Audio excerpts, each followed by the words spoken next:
¿Arrancamos? Hola, buenos días a todas. Arrancamos, más o menos vamos con los 5 o 10 minutitos de rigor de empezar la cosa, pero vamos a ir avanzando, que si no luego nos pasa lo que nos pasa. Bueno, muchas gracias a todas por venir hoy, en esta mañana de sábado a las 11 y pico de la mañana, que quizás nos cuesta un poquito. Muchísimas gracias sobre todo a las personas que sé que algunas venís de muy lejos. Muchísimas gracias también al Quibi por este espacio maravilloso que tenemos ahora mismo. Y también un poquito, muchísimas gracias, que parece que está un poco feo decírselo casi como a una misma, pero muchísimas gracias a todas las compañeras de AMA que trabajamos muchísimo voluntariamente para hacer esto posible.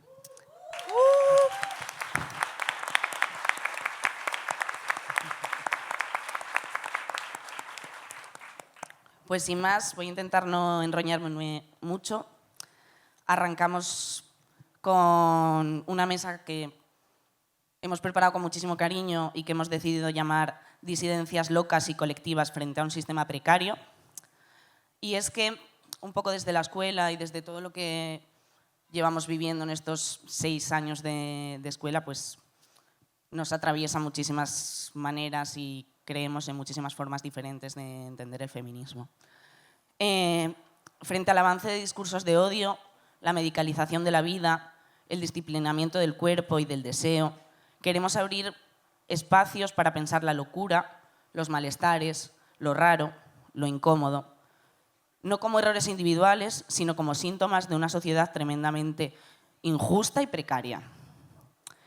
En esta escuela, que este año grita más que nunca que juntándonos es la manera en la que conseguimos ser más fuertes, hemos querido traer una conversación sobre cómo los feminismos pueden ser también espacios de resistencia loca, de denuncia del cuerdismo y de reparación colectiva.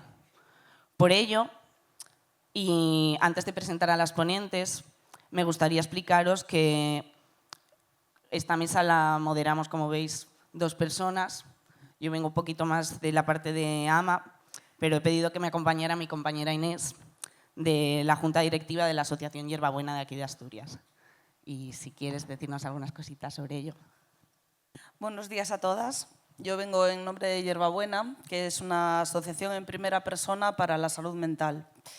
Por en primera persona nos referimos a que todas las personas que integramos la asociación, tanto las socias como la Junta Directiva, hemos experimentado o seguimos experimentando situaciones de sufrimiento psicosocial. Hablo de experiencias que la psiquiatría diagnostica como más graves. Escucha de voces, realidades alternativas, experiencias no compartidas, vamos, lo que llamamos popularmente locura.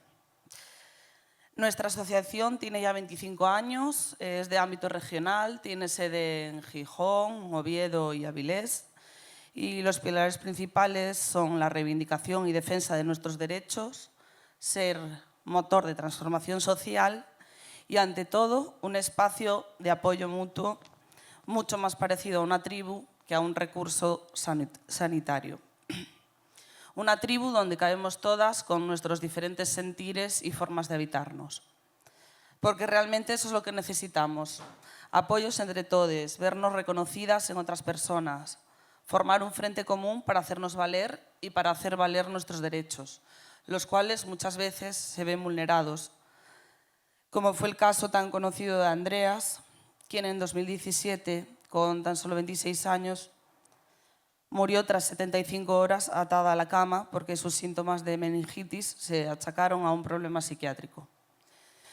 Porque nos ignoran, nos aíslan, nos sobremedican, nos inmovilizan, nos castigan y nos acallan, porque el sistema no tiene interés en conocer nuestro sufrimiento, la forma en que nos duele el mundo, ni nuestra sensibilidad transformadora, necesaria en una realidad patriarcal que prioriza la competitividad, la utilidad productiva y el individualismo frente a la sororidad, el apoyo mutuo y el activismo gozoso.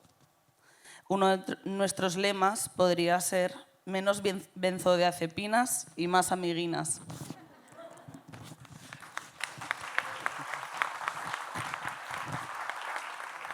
Gracias, Inés. Bueno, tengo buena compañera para esto. Y bueno, queremos intentar que la mesa no sea solamente una retahíla de discursos, vamos a intentar hacerlo lo más dinámico posible y demás, pero bueno, sí que tengo que empezar con esta parte un poco más seria de presentar quiénes son las ponentes que hemos invitado. Os voy a hacer una introducción pequeñita, si tenéis intereses más cosas, pues están sus redes sociales, está tal. A la primera que voy a presentar, que luego va a ser la primera que nos va a hablar un poquito, es a Patricia Rey. Patri es activista queer y loca, es defensora del orgullo loco y de los derechos de las personas psiquiatrizadas, milita desde la primera persona, desde la disidencia y desde una mirada feminista inclusiva. Y para mí y para este espacio, su voz es imprescindible para pensar las violencias que se ejercen en nombre de la salud mental. Muchísimas gracias por estar hoy aquí, Patri.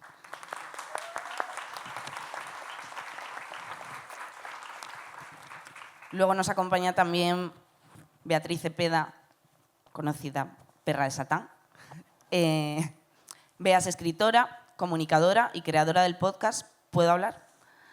Habla sin miedo sobre cuerpos, deseo, tristeza, gordofobia y rabia con mucho humor y mucha política. Nos ayuda a desmontar el mandato de estar siempre bien y a encontrar formas propias de narrar el malestar. Gracias también.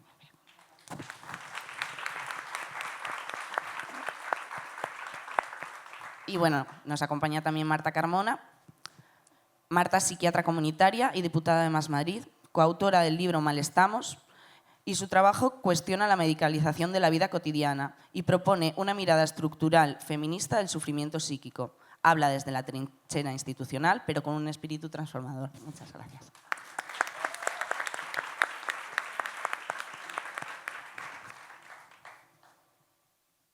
Y bueno, ahora vamos a arrancar con las preguntas. Dale. Sí, empezamos con la ronda de preguntas. En primer lugar, Patricia, tú que vienes del activismo loco y del feminismo queer, ¿cómo vives esa intersección? ¿Qué nos dice la locura sobre esta sociedad? ¿Y cómo convertimos el sufrimiento en fuerza colectiva?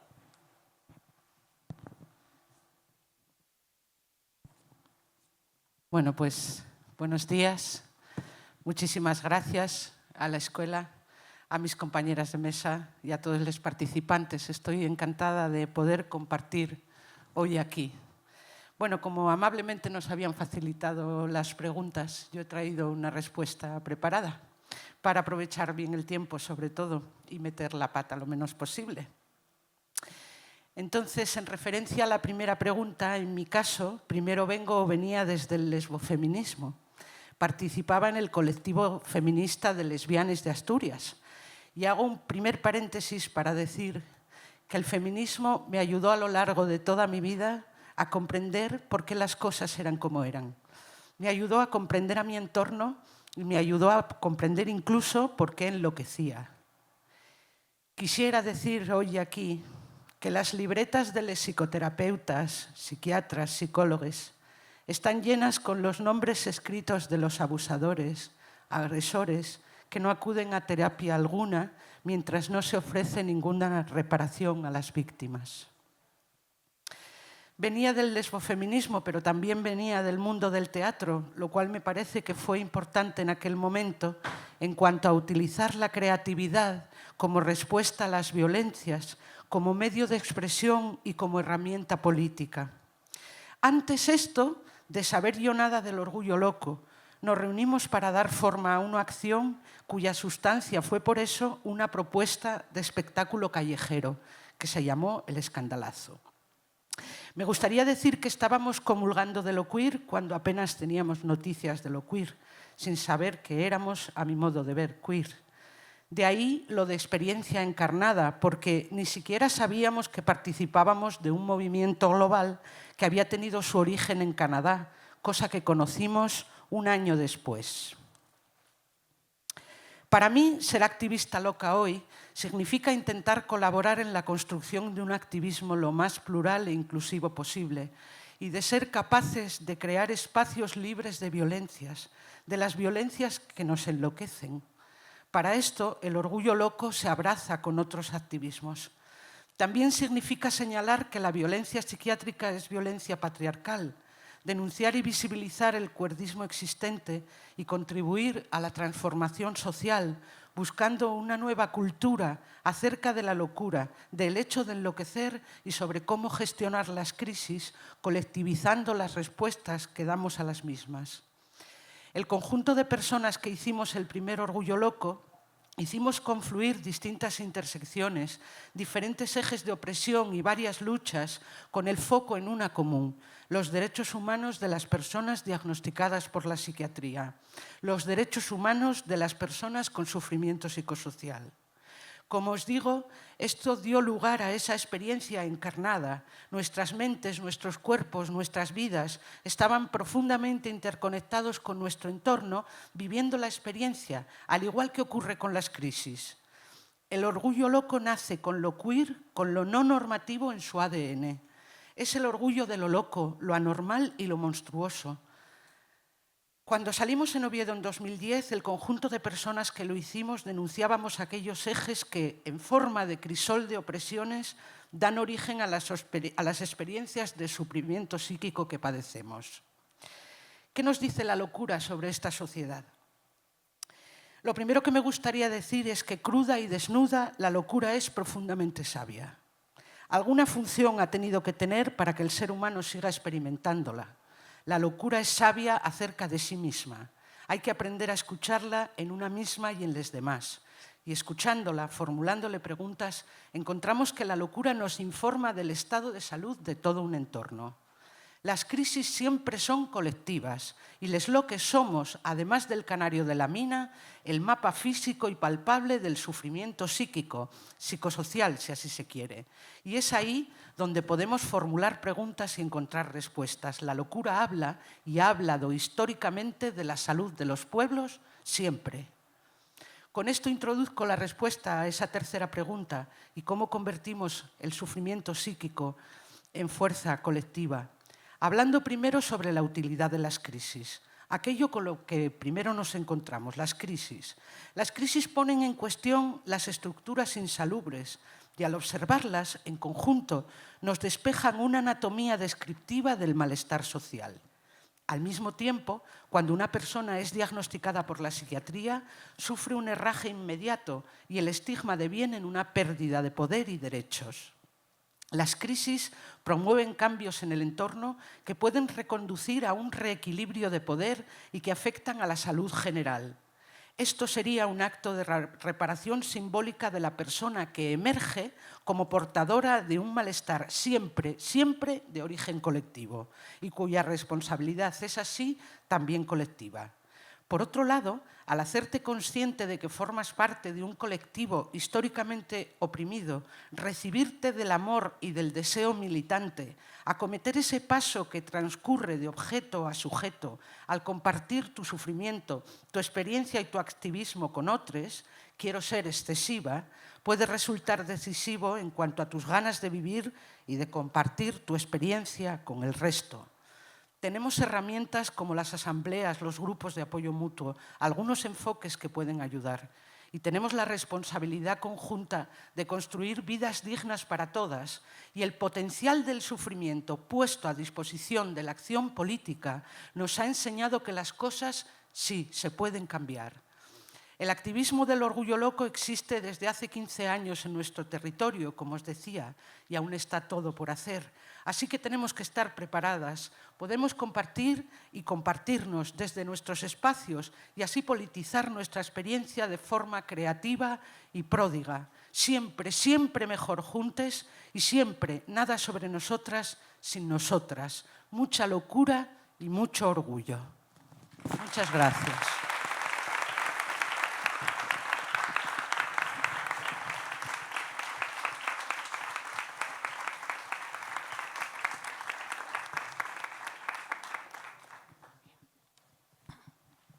Bueno, muchas gracias, Bea, por tu intervención. Por Dios, Patri, perdona. Los nervios del directo. Bea, porque ahora voy contigo. Bea, tú sueles hablar de los cuerpos que no encajan y del malestar como algo político. ¿Cómo resistimos al mandato de estar bien? ¿Qué te sostiene a ti? ¿Y qué espacio tiene el humor en todo esto? Bueno, antes de empezar también con mis respuestas que me traigo preparadas, porque por lo mismo, ¿no? Lo que ha dicho Patri, que nos habíais pasado un poco sobre qué iba a ir nuestra intervención, y yo pensando sobre lo que quería decir, me di cuenta de que tengo muchísimas cosas que decir. Entonces, para no comerme la hora y media yo sola, que es algo que podría hacer perfectamente, pues me he escrito yo un textito que también pues, seguiré para no enrollarme demasiado. Lo primero que quiero decir es que una de las cosas que me ayudan a sobrellevar el malestar y que a mí por lo menos me funciona un montón, y por mi experiencia durante tantos años haciendo un podcast, que si bien el tema principal del podcast no era la salud mental, siempre rondaba cada uno de los episodios, es la fuerza de hablar. Tanto mi compi de podcast, Enrique, como yo teníamos muchas cosas en común, pero una de ellas era que cuando transitamos la depresión y el trastorno de la conducta alimentaria siendo más jóvenes, lo hicimos desde el silencio, desde la vergüenza y desde la culpa, es decir, completamente en soledad y aislados, porque no nos creíamos merecedores de, bueno, ni siquiera de poder hablar de lo que nos pasaba. Entonces, empiezo dando las gracias a Amasturias por la invitación, pero también por el espacio que han creado para hablar, porque hablar me parece un paso fundamental para empezar a colectivizarnos, a sanar y a conocernos y a hacer amiguinas, como tú has dicho, porque creo que eso es súper importante. A raíz del podcast de Puedo Hablar y del éxito que tuvo, pues nos propusieron hacer un libro, lo llamamos Puedo Hablar de mi salud mental, en el que contamos pues, nuestra experiencia. Es como una biografía loca, contamos nuestra experiencia como personas cucú. Nosotras en vez de decir locas decimos cucú, estamos cucú.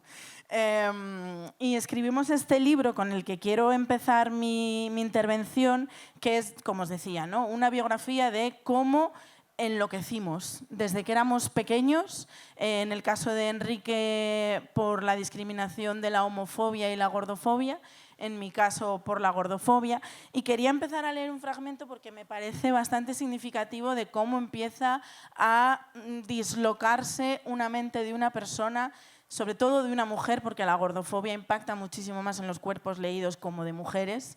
Eso no invalida, evidentemente, el sufrimiento de mi compi Enrique o de otras personas, pero eso es cierto. Y estamos en la página 60, a poco de empezar la narración. El episodio se llama De niña a problema, es decir, la manera en la que yo sentí que crecía. Yo pasé de ser una niña bien, una niña buena, a convertirme en un problema. ¿Qué cambió? Mi cuerpo. Yo fui una niña no especialmente delgada, pero normal, con una corporatividad normativa. Y cuando me vino la menstruación, empecé a engordar sin hacer nada, y eso supuso lo peor. ¿Dónde? En mi contexto familiar, que se supone que es el contexto que tiene que estar para quererme y protegerme. Y escribí esto sobre ello, ¿no? El verdadero calvario lo viví en casa. Cuando me convertí en una chica gorda empezaron los problemas en mi familia feliz. La niña buena ya no lo era tanto, porque ahora a nadie le importaba ya si sacaba buenas notas, si tocaba bien el piano o si seguía escribiendo poesía. Ahora ya no necesitaba ni protestar o responder mal a mi abuela para ser juzgada y castigada. Desde que empecé a engordar, cualquiera que se cruzara conmigo tenía todo el derecho del mundo a decirme lo que tenía que hacer y a señalarme cuál era el camino a seguir. Adelgaza, cariño. Repito que esto me pasó cuando me vino la regla, que yo tenía 12 años.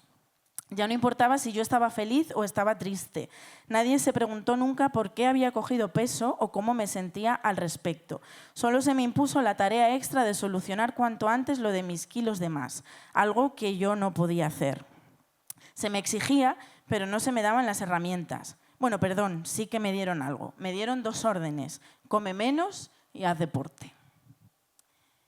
De alguna manera, tanto Enrique como yo relacionamos el contexto familiar con este momento en el que se nos turba la estabilidad y empiezan, bueno, desde fuera te empiezan a decir que tú estás mal, que tú tienes un problema, que ese problema hay que arreglarlo, y se empiezan a dar soluciones muy creativas sobre cómo solucionar la gordura de una niña.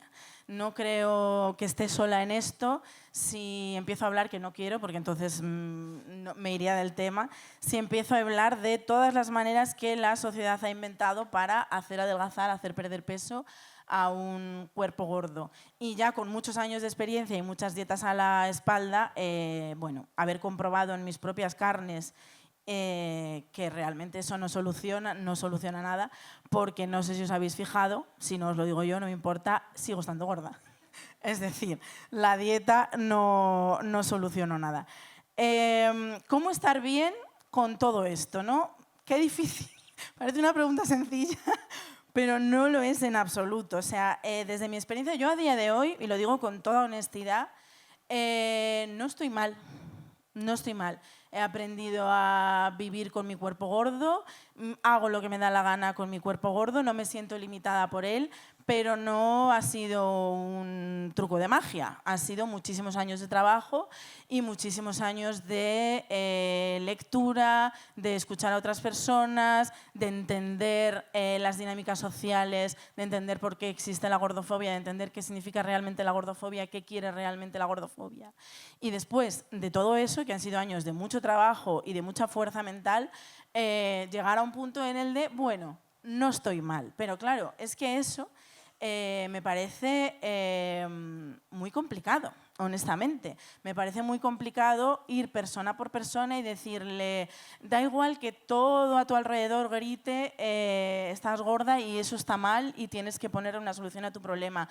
No te preocupes, tú sigue adelante, estás bien. Es que es muy difícil resistir en una sociedad completamente gordofóbica. Es decir, la gordofobia está presente en nuestra sociedad, mires donde lo mires, con lo cual habitar un cuerpo gordo y estar más o menos bien es vivir a contracorriente, y eso supone un esfuerzo extra y por lo tanto conlleva un cansancio y un desgaste extra y momentos en los que dices, a tomar por culo, es que no puedo más. Entonces no es muy fácil. Y luego encima tengo malas noticias. La gordofobia está en auge. Por el momento social en el que vivimos, hemos pasado por una etapa un poco extraña, que casi parecía una ilusión en el desierto, ¿no? En el que, bueno, de repente los medios de comunicación daban espacio a personas gordas, se empezaba a tratar con respeto a personas gordas, a escucharlas, pero eso se acabó. Se acabó lo que se daba, ahora mismo ha vuelto el cuerpo fit, ha vuelto la extrema delgadez y la gordofobia no solo está en auge, sino que está premiada y está bien vista. Hace menos de un mes, creo, apareció una campaña patrocinada por la empresa que creó Ozempic, en la que se ponía en grandes anuncios, la obesidad mata. Entonces, y toda la gente en plan de, ah, sí, sí, tienes razón.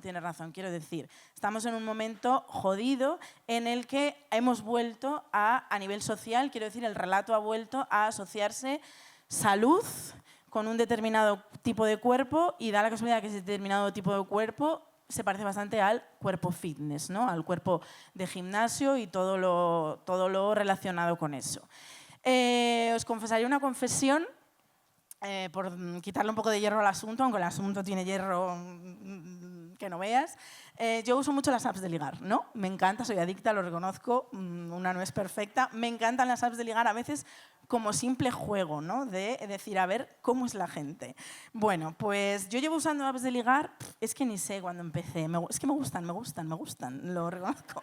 Soy adicta, ya está, mi extraña adicción. Y desde hace un tiempo para acá, yo diría como de un año para acá, me encuentro mucho en los perfiles de ligar. Normalmente cuando tú te haces un perfil de ligar, si todavía hay gente que nunca lo ha usado nunca, Dios mío, sois diamantes en bruto, no caigáis, yo ya estoy perdida, salvaros vosotros. Normalmente te escribes una bio en la que pones pues, más o menos cómo te llamas, de dónde eres, a qué te dedicas, qué te gusta, qué buscas, más o menos es lo que se suele responder. Pues desde hace un año más o menos en estos perfiles de ligar, yo me encuentro a mucha gente que en sus hobbies, en el apartado de hobbies, donde yo pongo el cine, los conciertos, ir a exposiciones, leer, escribir, mucha gente pone la salud o cuidarse, ¿no? Es mi hobby. La salud es mi hobby. ¿Y qué quieren decir con eso? Porque ya os digo yo que eso no significa que en sus ratos libres estén sacándose la carrera de medicina. No significa eso para nada. Lo que significa es que en sus ratos libres van al gimnasio, Se les nota, porque esto es clave. Yo también voy al gimnasio, te lo juro. Llevo yendo al gimnasio ininterrumpidamente desde que empecé terapia por primera vez, que tenía 27 años. Tengo 38, es decir, llevo 11 años yendo al gimnasio. Aquí con todos ustedes un cuerpo de gimnasio. Reina del pilates y del yoga. Pero no se me nota, con lo cual no vale. Tienes que ir al gimnasio y se te tiene que notar. Y además tienes que alimentarte de una determinada forma. Alimentación que varía según las modas y en la actualidad lo que se lleva es el queso cottage, el yogur de proteínas y el bizcocho saludable de plátano negro, de plátano que se te ha quedado ya así negruzco, con pepitas de chocolate 95%. Esto es cuidarse ahora, ¿no? Por ejemplo, hace unos años, porque esto también todo son modas, es que lo peor de todo es que estas modas calan muchísimo en la gente. Hace unos años cuidarse era darse un masaje, una tarde de spa con las amigas, liberarse una tarde de la agenda para ir, yo qué sé, al cine y luego a cenar, comprarse un trozo de tarta, darse un capricho, ¿no? Eso era cuidarse hace 2 o 3 años. Hoy en día cuidarse es ir al gimnasio, o si no es al gimnasio, pues hacer crossfit o hacer calistenia o hacer cosas que hagan que tu cuerpo se transforme, ¿no? Eso es cuidarse y eso es lo que se considera como salud. Sin embargo, por ejemplo, la Organización Mundial de la Salud define como salud un estado de bienestar físico, mental y social. Vaya, ¿no? No quiero caer, os lo prometo que no quiero caer en la trampa de juzgar a otras personas por sus cuerpos, como hacen con las personas gordas, pero yo siempre le doy, bueno, no siempre, porque hay cada uno, suelo dar like a los perfiles que me dicen que su hobby es cuidarse para intentar saber si realmente están bien mentalmente y socialmente. El experimento no me suele salir porque no suele fluir la conversación. Yo lo estoy intentando, pero no me está saliendo. Y claro, me parece muy importante recalcar que la salud no es solo el bienestar físico, sino también el mental y el social, porque uno de los disparadores de los trastornos de conducta alimentaria más frecuentes es el malestar social, ¿no? Y una de las cosas que también tiene un tipo de correlación, esto quizás nos lo explique mejor Marta, porque yo no soy ni médico, ni nutricionista, ni nada. Yo soy, como hemos dicho siempre, somos locas nivel usuario. Es decir, sabemos de psicología y demás a nivel usuario. Como cuando pones en el currículum Excel, nivel usuario. Pues esto es igual, con lo cual puedo meter la pata.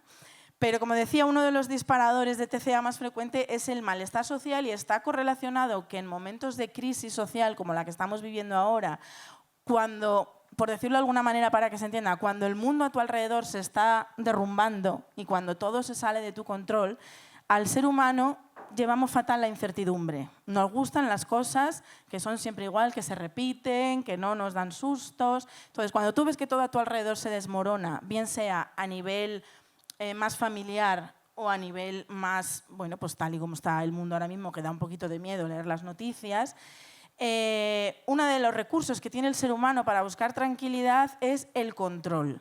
Y lo poco que realmente podemos controlar las personas, pues entre lo poco que podemos controlar realmente que está en nuestra mano es lo que comemos y lo que nos movemos. Entonces, eso hace que eso es un caldo de cultivo perfecto para los trastornos de conducta alimentaria. Incluso las personas gordas, y la más deconstruida que puedo ser yo, no lo creo, pero bueno, imaginarse que sí, ¿no? Caemos en la misma trampa. Yo cuando empiezo procesos de mucho estrés, de mucho agobio, de ay Dios mío, el trabajo, no sé qué, preocupaciones, el cerebro automáticamente me hace clic y me dice, ¿y si adelgazas unos kilos? Y me lo dice mi propia cabeza. ¿Y si perdemos unos kilos y así todo sería más fácil? Es decir, que aun sabiéndose toda la teoría, nuestras cabezas y la sociedad en la que vivimos nos empuja a pensar que la manera de solucionar problemas realmente es perder peso, porque te crees que más delgada vas a tener las cosas. Pues yo qué sé, me ha dejado el novio, ay, pues si pierdo peso encontraré otro más fácil. O me han tirado del trabajo, ay, pues si pierdo peso a lo mejor tengo más oportunidades. Es decir, nuestra cabeza nos sigue diciendo, nos sigue haciendo caer en esta trampa todo el rato. Y esto es a nivel individual, ¿no? Lo que le puede pasar a una persona, pero claro, a nivel colectivo ¿estamos bien? Pues respuesta corta, no. Y respuesta larga, no. Y a mí me gusta mucho hacernos la pregunta de qué necesitamos para estar bien y por qué no estamos consiguiendo reclamar lo que necesitamos para estar bien. Y es que creo también importante recalcar, ya que se me da la oportunidad y se me da un micrófono, que la cultura de la dieta es una herramienta de control social. Si a las mujeres, y hablo siempre en femenino porque creo que las mujeres somos en las que más incide esto, si a las mujeres nos tienen entretenidas pensando que estamos gordas, que nuestros cuerpos tienen que ser modificados, que tenemos que gastarnos más dinero en cremas, tratamientos, no sé qué y demás, todo ese tiempo y ese desgaste, que además es muchísimo, que utilizamos para pensar en nuestros propios cuerpos y en nuestros propios problemas, evidentemente lo estamos quitando de desatender otros muchísimos malestares que son realmente esos malestares los que nos están llevando a el círculo vicioso del trastorno de la conducta alimentaria y de la obesidad. También por refutar, y ya con esto termino, por refutar el lema de la obesidad mata o la gordura mata, quiero citar a dos personas, que por eso traigo sobre todo el portátil para citarlas bien y decir los datos bien. Por ejemplo, la doctora Diana Díaz Rizzolo, que es investigadora de la Universidad de Columbia y experta en diabetes tipo 2, asegura, según sus investigaciones y con numerosa bibliografía, como he dado el nombre, la podéis buscar, que el mayor riesgo para sufrir obesidad en una persona tiene que ver con el factor socioeconómico. Es decir, no es lo que comes ni lo que te mueves, es el factor socioeconómico. También seguido de factores genéticos que influyen en un 22%, el acceso a una sanidad de calidad, nuestra situación medioambiental, etcétera, etcétera. Y luego un 7% el 7% digamos que sería efectivamente lo que comes y los hábitos de la persona. En los hábitos no solo entra cuántas horas vas al gimnasio, sino si fumas, si duermes bien, etcétera, etcétera. Y luego, por otro lado, también cito a Raquel Lobatón, que dice que tampoco es cierto que algunas enfermedades se presenten con más frecuencia en personas gordas. Porque las enfermedades que se presentan con más frecuencia en personas gordas no son causalidad, sino asociación. ¿Por qué? Porque una persona gorda vive con mayor estrés por vivir en un cuerpo discriminado. Los ciclos de pérdida y ganancia de peso a los que estamos acostumbradas las personas gordas cuando decimos, venga, esta vez sí, vamos a hacer una dieta y lo vamos a lograr y luego volvemos a recuperar el peso, eso también influye muy negativamente en nuestro estado de salud. La falta de atención médica digna y los factores sociales, genéticos y ambientales. Raquel Lobato es muy clara en esto. Prescribir adelgazar como tratamiento no solo no es válido, sino que es peligroso porque puede provocar trastornos de conducta alimentaria, desconexión corporal, mayor estigma y mayor peso, porque normalmente los efectos rebotes ganas más peso. Prescribir adelgazar cuando no hay evidencia científica de que sea sostenible ni seguro a largo plazo no es medicina basada en la evidencia, sino en el prejuicio. La salud se puede mejorar aunque no se pierda peso. Conclusión. ¿Qué decir, no? ¿Qué decir? Entonces, la situación actual en este momento no propicia que estemos bien. Creo que estamos a nivel global peor. Se han recuperado las narrativas de que los cuerpos gordos no son válidos y punto, y que tienes que hacer lo que sea necesario para cambiar tu cuerpo gordo. Y además vivimos en la maravillosa época del Ozempic y de la semiglútida. Que encima ahora, por ejemplo, si antes estábamos con el lema de el que es pobre es porque quiere, ahora tenemos el lema tan bonito y aparentemente irrefutable de el que está gordo es porque quiere, porque te tomas la pastillita o te pinchas el Ozempic, que además se consigue, quiero decir, se supone que te lo tiene que recetar un médico, pero casos hay de gente, o sea, de mercado negro, vaya. Con lo cual, pues bueno, viendo el panorama, qué importante el humor, por otro lado, ¿no? Pero yo no soy capaz de daros una respuesta de qué podemos hacer. Sí puedo decir que a mí a nivel personal me ha servido muchísimo poder hablar de ello, sentirme comprendida por otras personas, que me parece fundamental, porque claro, yo esto se lo cuento a mi madre y mi madre se queda así, como diciendo, ¿de qué habla mi niña? Está completamente cucú. Y buscar grupos pues, como este espacio, ¿no? Grupos en los que poder hablar de ello, poder conocer a más gente, crear redes de apoyo. Y en mi caso, pues sí, usar el humor como herramienta nos ha servido mucho. A nosotros el humor nos sirve desde dos puntos. Primero, para relajar nuestras propias tensiones, hacer chistes sobre lo que nos pasa, pues nos permite soltar, pero empezar a hacer una gira y llevar monólogos. Nosotros teníamos un monólogo sobre salud mental, se llamaba Mal de la olla, o escribir libros, porque este libro, aunque estemos contando nuestra biografía cucú, lo hacemos desde un tono de humor. El humor nos ha servido para crear empatía. Cuando nos subimos a un escenario y hablamos de las cosas más difíciles que nos ha pasado en nuestra vida, como es superar una depresión, un trastorno de la conducta alimentaria, el humor nos ha servido para caerle bien al público y que nos escuche. Y como lo que queremos como fin último es ser escuchados y ser comprendidos, pues para eso nos sirve el humor. Creo que me he pasado muchísimo del tiempo, pido disculpas, me callo ya. Adiós.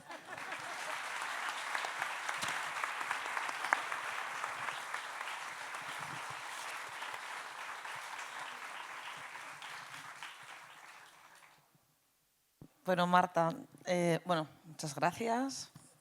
Te pasaste un poco de tiempo, sí, pero es que no dejas nada al aire.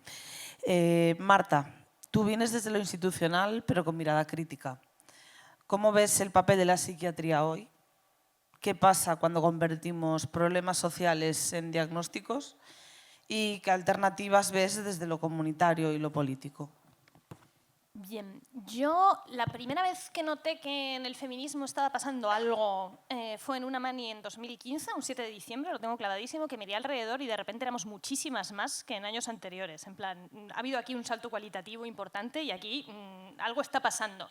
Claro, en aquel momento no veía venir tampoco el gran desborde que iba a haber en los años siguientes, pero ya se notaba que había alguna cuestión. Aún así, si en aquel momento me hubieran dicho que 10 años después iba a estar de ponente en un espacio como este y que este espacio iba a existir y todo el camino que iba a haber hecho el feminismo en este tiempo, os habría preguntado si habíais fumado crack y qué me estabais contando. Entonces, tengo que empezar diciendo que muchísimas gracias por la invitación y por todo el camino que todos en este tiempo hemos recogido y que permite que podamos tener conversaciones así. Y esto enlaza, además, precisamente con la pregunta, ¿no? Se está hablando muchísimo de salud mental en los últimos años. Yo diría que a raíz de la pandemia, de repente, ¿no? la salud mental se convierte en una preocupación prioritaria para la población. Eso en sí mismo está bien, porque una cosa que ha sido tabú durante mucho tiempo, que muchísima gente vivía con una vergüenza enorme, ¿no? Y con un rechazo tremendo tanto al sufrimiento psíquico propio como al sufrimiento psíquico en el entorno, pues como que de repente se puede poner luz ahí y de repente se puede hablar, ¿no? Y se puede, ¿no? Esto que explica Bea muy bien, y se pueden plantear cosas. Lo que pasa es que también este boom de la salud mental tiene sus cosas problematizables y que yo creo que es importante que podamos disputar y que tiene mucho que ver con esta pregunta que hacías. Lo primero que a mí me parece muy cuestionable de este boom de la salud mental a la raíz de la pandemia es que, para empezar, viene a ocultar todo el trabajo que se había hecho en los años previos desde otro sector del sufrimiento psíquico, ¿no? En 2015 fue en 2015, si no me equivoco, la edición del Congreso de Escuchadores de Voces en Alcalá de Henares, y a raíz de ese congreso, como que los movimientos en primera persona tuvieron una eclosión importante. Es verdad que había asociaciones y había movimientos que ya estaban haciendo trabajo desde mucho antes, pero ese 2015 supone, igual que para el feminismo, y de repente ya empezaba a pegarse esa rampa de salida, pues para el movimiento en primera persona hubo ahí una rampa de salida también bastante importante, y en los años siguientes como que se pudo problematizar mucho cosas como la coerción, como la violencia que sufren las personas en relación a los trastornos psiquiátricos que sufren, etc. Y cuando de repente se habían podido poner las contenciones mecánicas en el centro, ¿no?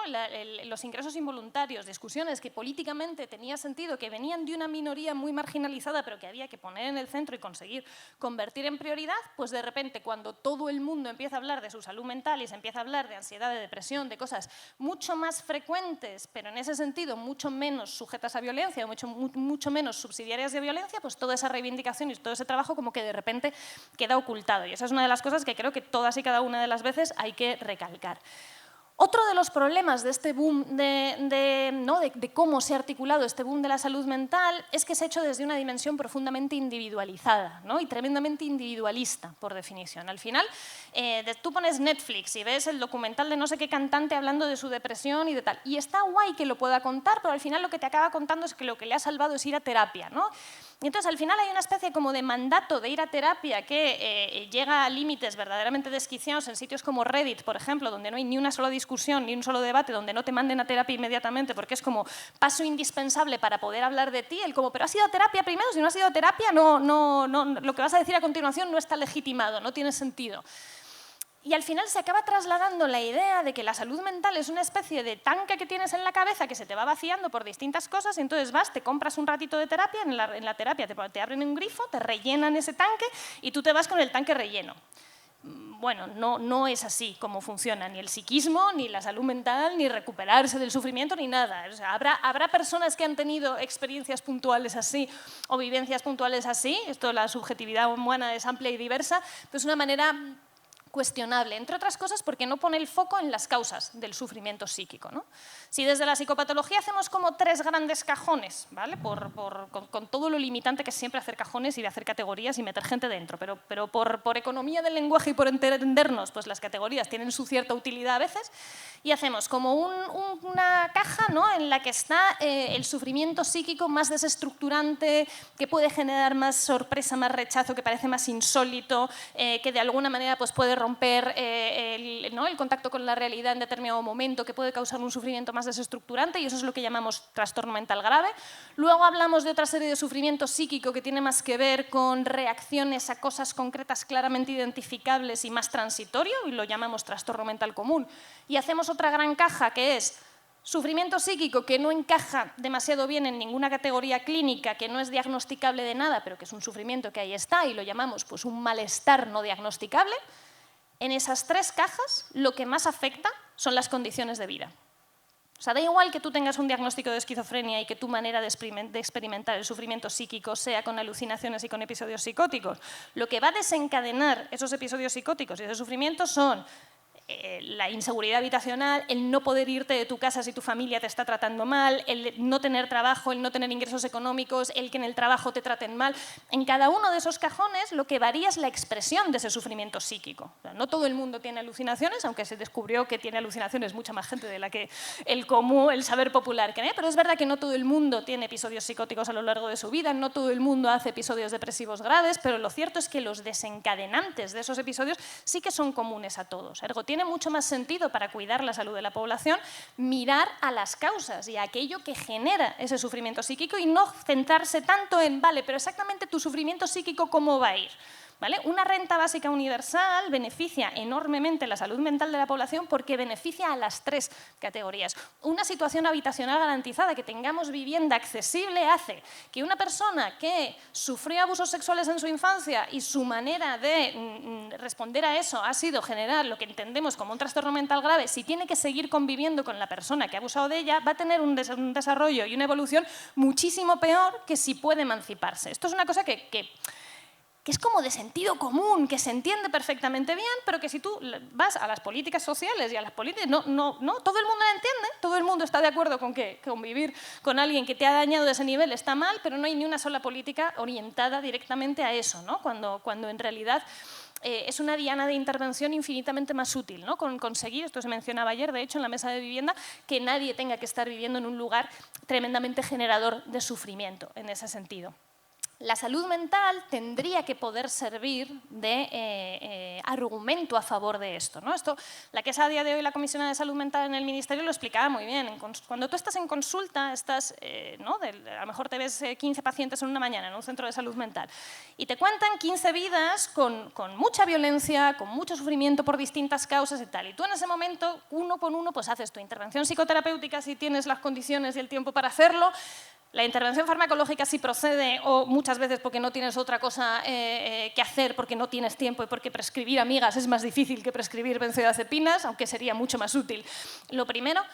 Pero hay un punto en el que la actuación individual es tremendamente limitada. Lo interesante ahí es que los terapeutas podamos levantar acta de cuáles son las causas de ese sufrimiento, ¿no? Y decía Patricia, que lo decía muy, muy bonito en su intervención, de que las libretas de los terapeutas están llenas de los nombres de los agresores.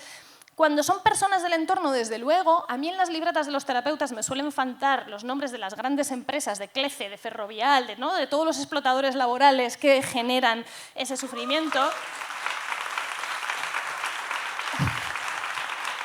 Una de las cosas que se está haciendo desde el Comisionado de Salud Mental es precisamente cambiar, ¿no?, en esas cosas de las leyes y en esas cositas ahí de las normas, pues que precisamente se pueda reconocer el daño psíquico que hacen en determinadas situaciones laborales, con todo un trabajo con el Ministerio de Trabajo, precisamente para poder medirlo, porque a día de hoy es dificilísimo que un trastorno mental surgido en un contexto laboral cuente como enfermedad laboral, y precisamente el poder identificar esos agresores y poder identificar esas fuentes de daño es importante. Entonces, hay muchas cosas institucionalmente para hacer porque vamos tardísimo en ese sentido, pero es muy importante también que socialmente no nos dejemos arrastrar por esta narrativa de esta comprensión de la salud mental como algo que, vale, pues me cuido y voy un ratito al gimnasio, que bien lo ha descrito Bea muy bien, y luego un ratito a terapia para que me rellenen, porque es como, no, es que este cuidarte también es identificar quién está haciendo daño y también es que socialmente no consideremos tolerables ciertas cosas.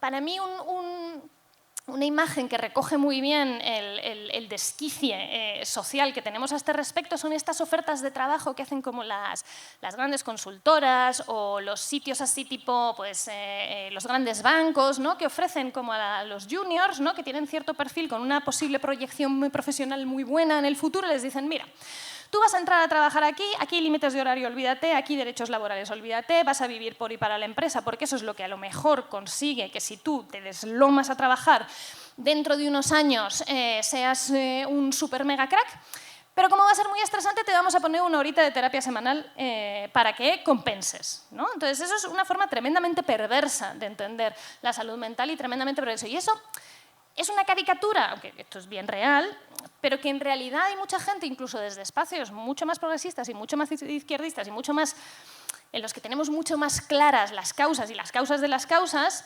acabamos comprando un poco ese marco también. Acabamos comprando un poco vale, yo entiendo el origen del sufrimiento psíquico de los demás, entiendo lo estructural, pero el mío tiene que ver con algo que se me ha roto a mí y tengo que venir a que alguien me lo arregle.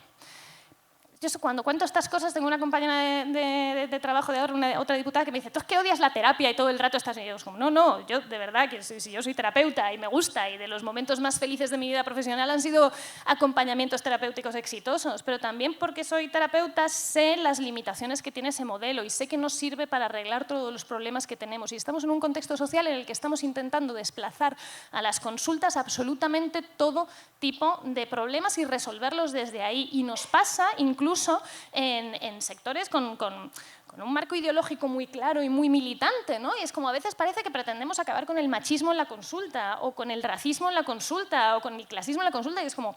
La consulta no vale para eso, no tenemos esa capacidad. Va a haber peña atravesada por esas circunstancias a las que podamos acompañar, sin duda, va a haber mucha otra a la que no, pero lo que no tiene sentido es que constituyamos las consultas como el gran lugar para reparar el capitalismo. Eso en realidad nos estamos pareciendo mucho más. Nos estamos pareciendo mucho más a esas ofertas de trabajo disparatadas que te ofrecen explotación, pero una horita de terapia, de lo que creemos. Para mí la imagen que recoge esto mejor es, si yo voy a una biblioteca municipal de estas grandes, así como el ayuntamiento se ha dejado sus buenos cuartos y hay un buen fondo, ¿vale? Y voy a la zona de la psicopatología, ¿no? Ese tema, pues me voy a encontrar a lo mejor 3 o 4 estanterías llenas de libros. Y eso es un montón de conocimiento. 3 o 4 estanterías, eso es todo, te lleva tus buenos años leértelo todo y es un conocimiento muy útil y muy interesante. Ahora bien, si yo lo que quiero es entender la subjetividad humana y qué es lo que nos pasa a los seres humanos, no me valen esas 4 estanterías hablando de psicopatología. Necesito el edificio entero. No hay nada de una biblioteca municipal, no hay nada escrito, no hay ninguna forma de conocimiento que no me ilustre algo, que no me explique algo acerca de la subjetividad, que no me explique quiénes somos.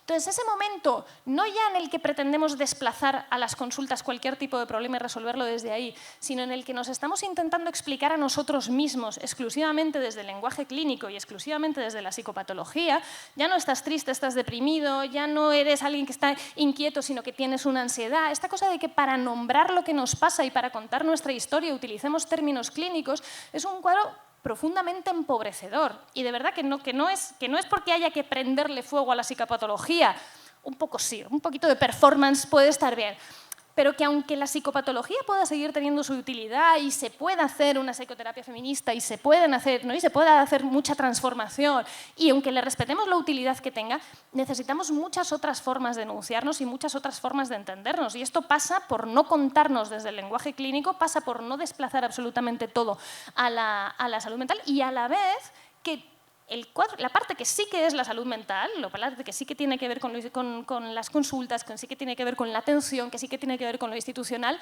haga su trabajo para adaptarse a este momento y para que los nombres de los agresores sean todos los que tienen que ser, ¿no? Entonces hay una parte útil, pero necesariamente tenemos que poder mirar afuera y poder mirar a muchas otras cosas.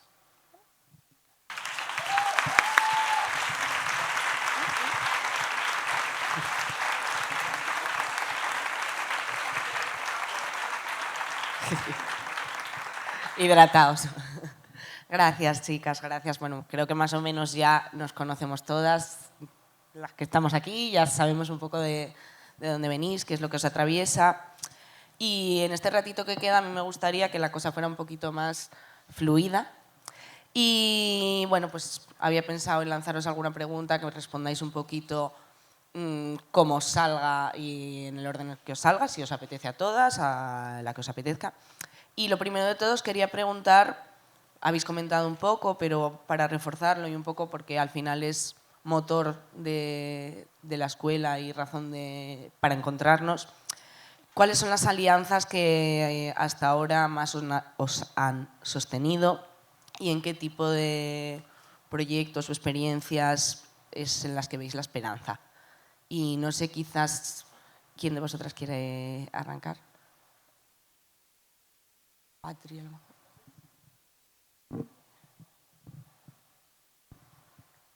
Venga, lo digo yo, que me quedo más a gusto que yo. Venga, dale. Estamos tímidas esta mañana. Pues yo tengo que reconocer que a pesar de que el daño que han hecho las redes sociales es palpabilísimo, las redes sociales también han tenido una cosa buena que es la interconexión, ¿no?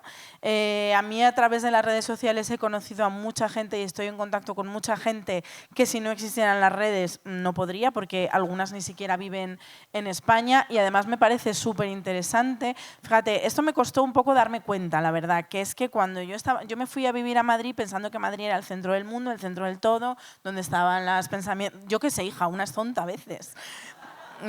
Yo lo reconozco también. Yo me fui a Madrid pensando que en Madrid estaba el futuro, lo avanzado, no sé qué, y estuve varios años empapándome de todos los movimientos de Madrid, pero luego también empecé a escuchar otros movimientos fuera de Madrid, incluso fuera de España, y me di cuenta de que cada uno tiene como digamos su objetivo y todos son estupendos porque cada uno están como en un momento diferente, ¿no? Entonces cada uno está centrado en uno, para unos parece más importante una cosa y las redes sociales a mí me han dado la capacidad de abrir muchísimo mi mente, entender que no solo lo que pasa en Madrid es importante, que a veces cuando vives en Madrid, yo creo, por lo menos a mí me ha pasado que Madrid te absorbe, te llegas a creer que solo los problemas de Madrid es como, Dios mío, hasta que no pongan árboles en la Plaza del Sol no mejorará el mundo. O sea, a mí Madrid me absorbía.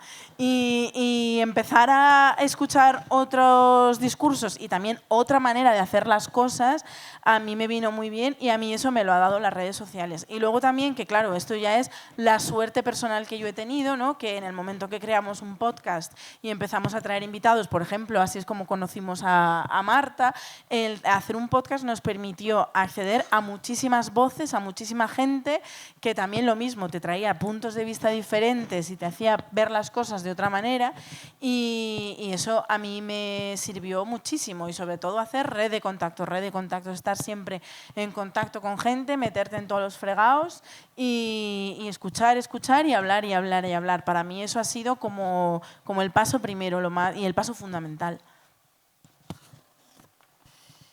A ver, yo pasé a la política porque me lo ofrecieron primero, pero el decir que sí tuvo que ver con que sentía con que en la consulta no estaba pudiendo ayudar a la gente que tenía delante, ¿no? Que lo que hacía no, se quedaba tremendamente corto y no llegaba a donde tenía que llegar. Entonces, desde la política intento hacer, en la oposición contra Ayuso, que puedo hacer más bien poco, pero yo lo intento, como que traslado como estas cosas que me obsesionaban en la consulta, que yo sentía que eran necesarias, ¿no? Y que tienen que ver con estas posibles alianzas. Y cosas que yo me he dado cuenta que son tremendamente venenosas, la visión que yo tengo es que son tremendamente venenosas de nuestra configuración social, tienen que ver, por ejemplo, con que hay poquísimos espacios de encuentro intergeneracional. O sea, es muy raro que tú coexistas con gente que está en un momento vital distinto al tuyo, excepto en la familia, que en la familia sí que tienes encuentro, pero claro, en la familia, o sea, lo que opinamos los psiquiatras de la familia, a ver, quiero decirte, la familia es la principal institución proveedora de cuidados. Si os quedáis tetraplégicos, mañana quien os va a limpiar el culo, sin duda, va a ser alguien familiar vuestro y ya el Estado aparecerá a lo mejor dentro de bastante tiempo. La familia es quien está.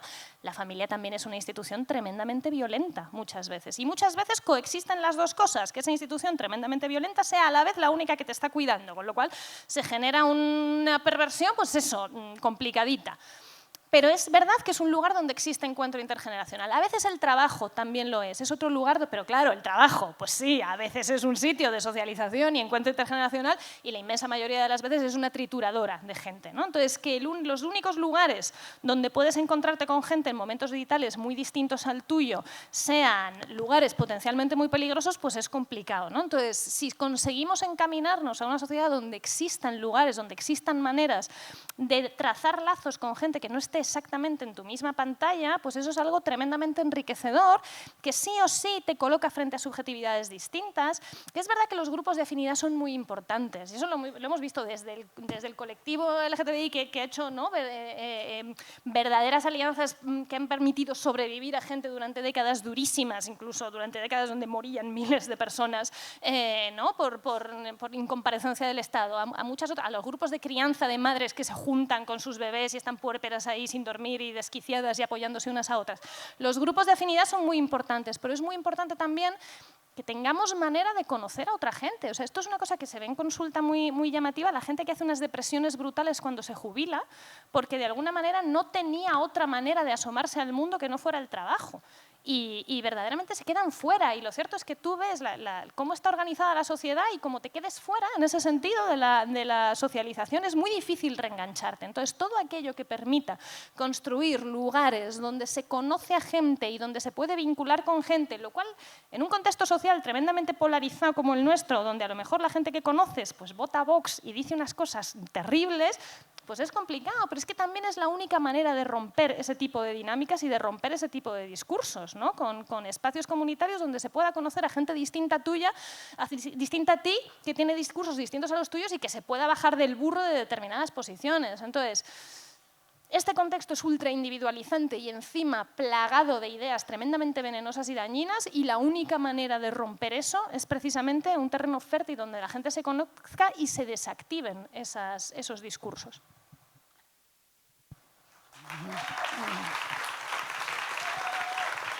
Pues yo voy a ser muy breve porque en realidad voy a incidir en las dos cosas. Yo creo que soy un poco mayor que vosotros dos.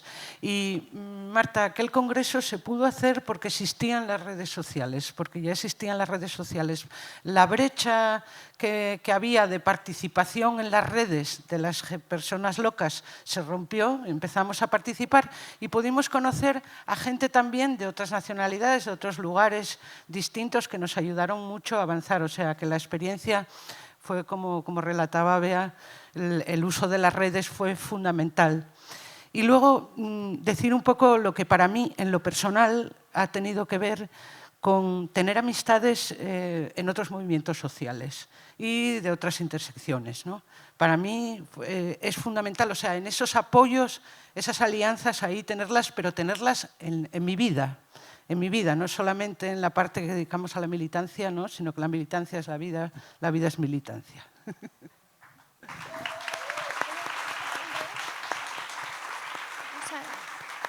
Al hilo de esto que decía Patricia, hay ahora mismo un debate que además yo creo que está siendo particularmente alentado, que es como todo este debate sobre las pantallas. Las pantallas son el nuevo demonio, las pantallas han vuelto tontos a nuestros niños, las pantallas son como la babosa cerebral de Futurama que os ha dejado el cerebro vacío a todos. O sea, hay una parte en la que evidentemente pues bebés viendo pantallas pues es algo que no. Muchas veces cuando miras a los bebés viendo pantallas, a lo mejor ves una madre soltera que es que si no pone la pantalla no puede hacer la cena y entonces a lo mejor en vez de regañarla por usar las pantallas lo que hay que hacer es darle un poco de soporte, ¿no? Pero en todo ese discurso antipantallas donde te mezclan igual un adolescente de 15 que un bebé de 15 meses, ¿no? que es como, ojo, que no es en absoluto lo mismo, a mí me parece que pulsa una idea profundamente reaccionaria que tiene que ver con responder a esto que decías tú, ¿no? De las redes han permitido que se encuentre gente que no se habría encontrado y que estaba precisamente aislada deliberadamente, no con un señor acariciando un gato diciendo mojaja, pero al final había operando algo social jodido ahí de aislar a gente, las redes rompen esto y en este rollo ludita antipantallas de las pantallas os vuelven tontos a todos, creo que lo que hay es precisamente eso, ¿no? Yo creo que mucha gente vivimos Internet como una bocanada de aire fresco, que yo tengo la sensación de que a mí Internet le salvó la vida, literalmente, ¿no? Y creo que mucha otra gente ha podido construirse así. Y creo que precisamente en ese discurso protegido de vamos a proteger la infancia del mal y de las grandes corporaciones, y esta parte es verdad, o sea, que las grandes corporaciones hacen el mal a través de las pantallas respecto a los críos, pero que hay que poder hilar fino y hay que poder distinguir esa parte de volver a una socialización tradicional mucho más expulsiva y mucho más capaz de castigar ciertas subjetividades. Gracias. Sí, me resulta bastante interesante y bastante esencia de dónde estamos y de lo que estamos haciendo, toda esta parte de las redes, del encontrarnos y eso que acabas de decir ahora mismo, Patri, de las amigas, que bueno, al final es también parte de lo que introdujo Inés y de lo que estamos haciendo aquí ahora mismo, ¿no? Y un poco también es parte de lo que es la escuela, que no solamente queremos que sea un espacio en el que invitamos a unas personas a que hablen, sino que luego pues está toda la parte de convivir, de encontrarnos, de cuidarnos, de bailarlo y nada, eso, chachi. Quería, bueno, pues siguiendo así un poco con la escuela y con que participéis de ella y con cuidarla como tal, quería preguntaros, y bueno, también que ayer visteis y se comentó un poco pues de dónde venimos con la escuela, cuáles han sido las razones por las que ha surgido. ¿Qué cositas se os ocurren más formales o informales que podrían salir de este espacio de encuentro, de esta conversación que estamos teniendo ahora mismo? ¿Qué propuestas os gustaría que salieran de la escuela, tanto en relación al tema de la mesa como en general o que os puedan interesar? Difícil pregunta otra vez y encima me toca a mí volver a romper el hielo. Uf. Yo es que no sé si pedir disculpas, no voy a pedir disculpas por ello, pero estoy en una etapa un poco, vamos a decir, no optimista, no idealista de cómo está el momento tanto para el feminismo en general como para otros movimientos dentro del feminismo. Entonces, para mí ya solo el simple hecho, o sea, yo he visto nacer muchos proyectos y como ya han pasado los años suficientes, morir muchos proyectos. Y eso te transmite un poco la sensación de que me van quedando menos espacios, se está poniendo el foco en otras cosas, todo esto que era súper importante, pues porque quitan ayudas, porque lo ponen más complicado, que esto yo creo que lo sabemos de sobra, ¿no? Entonces, solo el hecho de que esto exista y resista, para mí es una grandísima noticia a celebrar y de verdad que estoy súper contenta y súper orgullosa de estar aquí y de toda la gente que voy a poder conocer hoy. Entonces, para mí el hecho de que aquí mismo se anuncie o se empiece a trabajar en la siguiente edición sería una noticia fantástica porque yo es el tercer año que llevo viniendo ya a esta escuela, las anteriores he venido como oyente y de verdad que aquí siempre he escuchado unas cosas tan interesantes y unos puntos de vista tan interesantes a los que sola no llegas, porque es que volvemos otra vez a recalcar el motivo de esta mesa, es que solas no llegamos. Podemos salvarnos a nivel individual si se unen muchos planetas, se alinean muchos planetas, a lo mejor puede salir a flote, pero esto lo tenemos que hacer todas juntas. Entonces, a mí lo que me gustaría que saliera de esta mesa y de esta sexta edición ya no es de la escuela, es la séptima edición.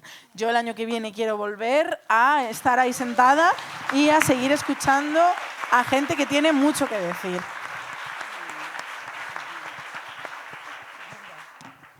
Venga, pues voy a intervenir yo ahora y así cambiamos el orden. Yo voy a ser muy breve y me lo voy a tirar a este activismo que hoy vengo a contaros un poco de él, ¿no? A mí me gustaría que pudiésemos tener en cuenta entre todos, porque como todos atamos y todos desatamos, todos podemos atar y todos podemos desatar, todos podemos responsabilizarnos de que una persona llegue a estar atada a una cama o no. Quisiera que tuviésemos en la cabeza que el horizonte cero contenciones. O sea, es muy importante, nos estuvo hablando Inés de... Bueno, fíjate, se me olvidan los nombres y todo, ¿eh? Nos estuvo hablando anteriormente de ello, del caso de Andreas, perdonadme. Y ese horizonte de cero contenciones tenemos que tenerlo todos, precisamente por ese todos atamos, todos desatamos. También las cero contenciones químicas, o cómo racionar el uso de las drogas psiquiátricas. Tenerlo muy en mente, ¿no? Hay un 18% de las mujeres asturianas que consumen psicofármacos. No es malo, también quería decir, tener un pie en la reforma y otro en la revolución. Lo digo por todo este lío que se ha formado un poquito con el orgullo crítico y el orgullo vallecano. No sé si sabéis un poquito, pues bueno, está en juego si abolición de la psiquiatría y la psicología sí, abolición sí, no. Bueno, pues yo soy de un pie en la reforma y otro en la revolución, porque habrá primero que desatar a las locas de las camas de los hospitales para que las locas podamos hacer la revolución que nos pertenece.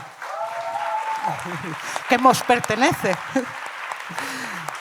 Y luego, también lo ha dicho Marta ya, pero lo voy a volver a repetir, mi colectivo hace mucho tiempo que pide una renta básica universal incondicional que aliviaría muchísimos problemas estructurales, porque aliviar la precariedad pues es mejorar la salud mental. Nada más.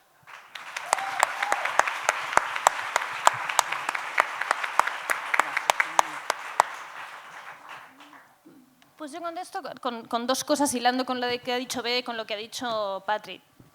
Tiene que salir una séptima, es impensable que no salga, evidentemente, pero es verdad que para que salgan séptimas escuelas, octavas escuelas, novenas escuelas, hay muchísimas horas de trabajo invisible, muchas veces muy desagradecido. Cualquier militancia en cualquier espacio implica, muchas veces, ¿no? En esto que decía Bea, hay muchos proyectos que nacen y luego otros proyectos que mueren, y eso creo que la gente que milita acarrea un cierto cansancio, una cierta desesperanza en ciertos momentos, no en momentos justo de baño de masas y de qué bien está saliendo, sino en los momentos de sostenimiento, como en de los proyectos empiezan a bajar. Y a mí una cosa que la consulta me ayudó mucho a esclarecer, claro, a consulta viene gente que no va a otros espacios a veces, o que a veces el único espacio donde habla es en consulta porque está absolutamente aislada y no habla con nadie más. Y una cosa que ese perfil de personas tremendamente aisladas a mí me esclareció, ¿no? Y me iluminó, fue que hablaban de las cosas que había en el barrio, ¿no? Y de las actividades que se hacían en el barrio, a las que no habían ido jamás, a las que no iban a ir jamás, pero les daba mucha tranquilidad que existieran y les generaba muchísimo bienestar saber que si querían podían ir. Entonces, creo que en la militancia muchas veces dentro de la espiral, ¿no? Y la vorágine de curro que supone, nos quedamos nada más con el resultado inmediato de lo que vemos y se nos olvida que en realidad el mero hecho de que existan actividades, de que existan cosas y que existan espacios genera muchísimos más beneficios, no solamente a la gente que va y disfruta de ellos directamente, sino a mucha otra, ¿no? Que vivir en un lugar donde hay una eclosión de movimientos y de una eclosión de actividades es tremendamente beneficioso para mucha más gente de la que parece. Yo creo que eso, que toda persona que se ha dejado horas de curro en que algo salga, tiene que saber que el beneficio va mucho más allá de lo que esa persona ve, porque si no al final el agotamiento como que nos arrasa, ¿no? Y en relación a esto que decía Patri, en relación al horizonte de cero contenciones y todo eso, a mí me gusta mucho esta frase que nos dicen desde la salud mental rancia de es que no existe una anticardiología. ¿Por qué va a existir una antipsiquiatría? Bueno, pues porque la cardiología no ha tenido que reunirse a votar si la homosexualidad era una enfermedad o no, y en la salud mental sí lo hemos hecho. Entonces esto es como un básico. Es verdad que ha habido mucho revuelo este año con lo de la abolición. Yo es que como mi referente profesional es Franco Basaglia, que se denominaba como antipsiquiatra, pues no tengo problema con hablar de abolición y hablar de anticosas, porque me parece que es precisamente de las mejores experiencias profesionales en la salud mental que han surgido gracias a esa disidencia respecto a lo otro, ¿no? Entonces no me parece que tenga que ser tan rupturista ni que haya que ver. Y a mí me gusta recordar cómo empezó lo que entendemos hoy como psicopatología, que es lo que nutre toda la salud mental, la psiquiatría, la psicología, todo. Es que a veces se dice esto de, es que la psiquiatría es la mala y la psicología es la buena, y es como todo viene de la psicopatología, todo viene del mismo lugar. Y esto nace con el alienismo, con Pinel rompiendo las cadenas de los pacientes en la Salpêtrière, en el contexto de la Revolución Francesa y del espíritu revolucionario de no podemos tener gente aquí abandonada y metida en los hospitales, son ciudadanos, tienen derecho a algo. Rompe las cadenas, tiene una voluntad emancipatoria. La psicopatología desde su nacimiento ha tenido esa voluntad emancipatoria, pero a la vez acepta un encargo social de control. Y esta gente que es tan rara, tan extraña, que me da tanto miedo, que eran neurosifilíticos todos, por cierto, que en realidad no tienen nada, que la mayoría no tienen, o sea, la mayoría de ellos son algo que no tienen nada, que no les pasaba algo que no tiene mucho que ver con la salud mental ahora, pero eso da igual. Porque era lo que socialmente estaba designado como loco, como abyecto, como cosas que había que encerrar, ¿no? Entonces, Pinel rompe esas cadenas, pero acepta el encargo social de controlarlas. Y siglos después, ese encargo social sigue vigente respecto a controlar lo extraño, lo loco, lo raro, pero también el encargo social se ha ido transformando a esta gente que produzca lo antes posible. Y ya no está solamente la gente que da miedo, que es rara, que dice cosas extrañas, sino la gente que por lo que sea no produce. Pues la cuestión es que en la salud mental, psicología, psiquiatría, me da igual, siempre va a latir esa contradicción, esa voluntad emancipatoria y ese encargo social. Pero el encargo social es social, lo hacemos entre todos. Entonces la cuestión es, ¿qué encargo le vamos a hacer a la salud mental? ¿Qué encargo le vamos a hacer a la intervención? ¿Que la gente produzca lo antes posible? ¿Que no sea tan rara? ¿Que si es rara sea solo de determinadas maneras que no me den miedo pero no rara del todo?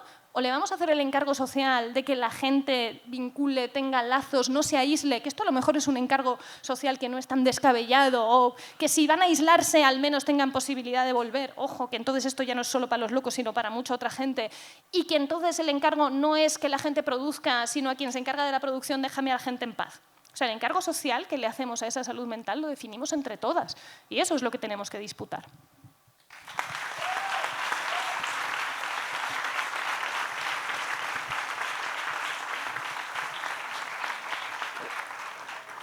Gracias.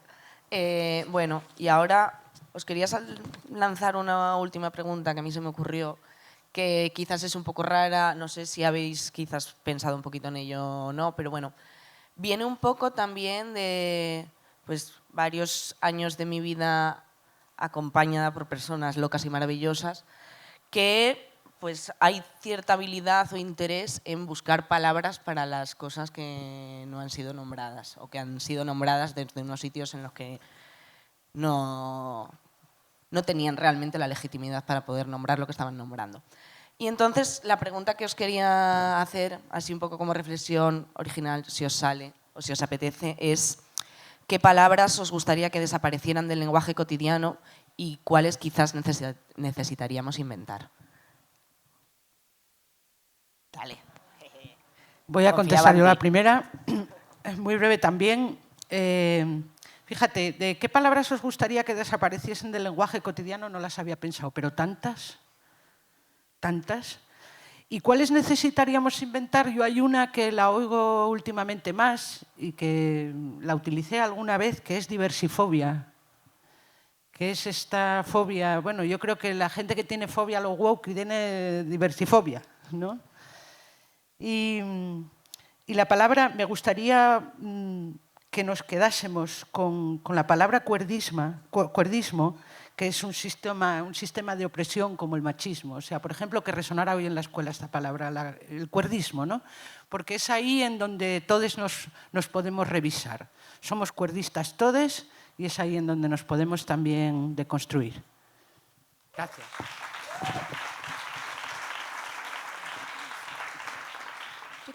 Confieso que no había pensado en lo de las palabras nuevas, así que me lo llevo de deberes y lo yo casi no sería tanto eliminar palabras, sino que al menos, esto que decía al principio, no seamos capaces de enunciarnos y de describir lo que nos pasa con más palabras que con los términos exclusivamente clínicos. A mí yo echo mucho de menos una palabra que en el 19 y a principios del 20 se usaba mucho, que era tribulaciones, que ha desaparecido, pero no tiene características clínicas, explica muy bien, ¿no? El estar atribulado explica muy bien un cierto estado mental y no tiene nada de clínico. Y es como se han ido desplazando y se han ido perdiendo del lenguaje todas esas palabras, que no nos expliquemos solo con términos clínicos. Y luego voy a contar una historia que no deja mi capacidad cognitiva en muy buen lugar, pero yo la quiero contar de todas formas, que es que yo de pequeña leí la expresión loco de atar, Y entonces yo automáticamente entendí que se estaba refiriendo a alguien loco y entonces en mi cabeza infantil lo rellené con el concepto de el loco de la torre, ¿no? Este señor sabio que está estudiando y que está obsesionado con el estudio de la astronomía y de sus cosas, esta figura como de cuento, ese arquetipo. Y entonces yo pensaba que un atar era una torre donde estaba el sabio. Entonces hasta que le pregunté a mi madre, ¿atar qué es un atar exactamente? Y mi madre, ¿qué? Y entonces sí, le expliqué lo de la expresión, porque el loco de atar es el señor que está en una torre estudiando mucho, ¿no? Y me dijo mi madre, ¿qué dices? ¿No? Y ya me explicó la expresión terriblemente, mucho más fea, mucho menos inspiradora que lo que yo había entendido en aquel momento. Y pues luego terminé siendo psiquiatra con lo de las contenciones y estas cosas, ahí ya latía esta situación.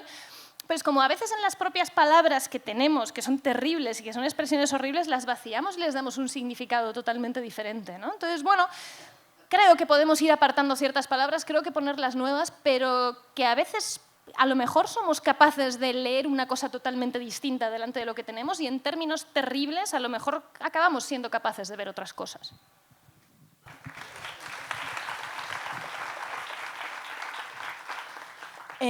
Totalmente de acuerdo con lo que tú dices, sin ir más lejos, la palabra loca, ¿no? Que hay muchísimos términos, esto no es nada nuevo, términos que se usaron como insulto, maricón, gorda, loca. Ahora esas mismas personas a las que se les señalaba con ese término lo cogen, se lo apropian y tú llevas una camiseta de orgullo loco y arriba las locas, arriba las gordas y arriba los maricones y todas las diversidades.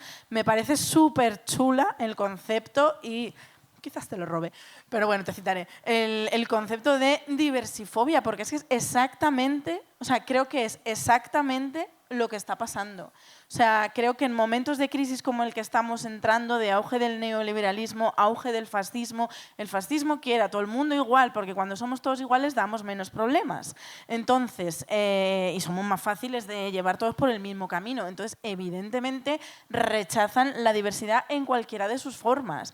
Y me parece, o sea, me parece un concepto brillante y ahora te voy a pedir tus apellidos para citarte correctamente porque lo voy a usar muchísimo. Y luego ya, por barrer para casa, que para eso hemos estado 5 años diciéndolo, a mí el término cucú es un término con el que me siento completamente identificada, me encanta y todo lo que evoca, que es un poco, pues eso, mujer atribulada, mujer fantasiosa también, ¿no?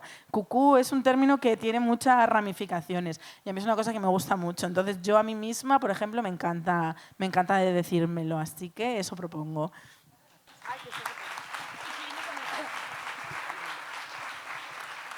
Muchas gracias a todas. Sí, estoy de acuerdo que hay muchos términos que hay que desterrar y también podemos empezar a crear palabras nuevas, formas de sentir diversas. Por nuestra parte, la intervención oficial ya estaría concluida y queremos daros espacio a vosotras y a vosotros y a vosotres en caso de que tengáis alguna duda o queráis hacer algún apunte, comentar algo. Creo que tenemos... No tengo muy clara cómo es la logística del micro, pero si no lo si no os gestionamos, acercamos, mucho. algo inventamos. Vale, hay algo por atrás que lo está gestionando. No sé si uno es más largo que el otro.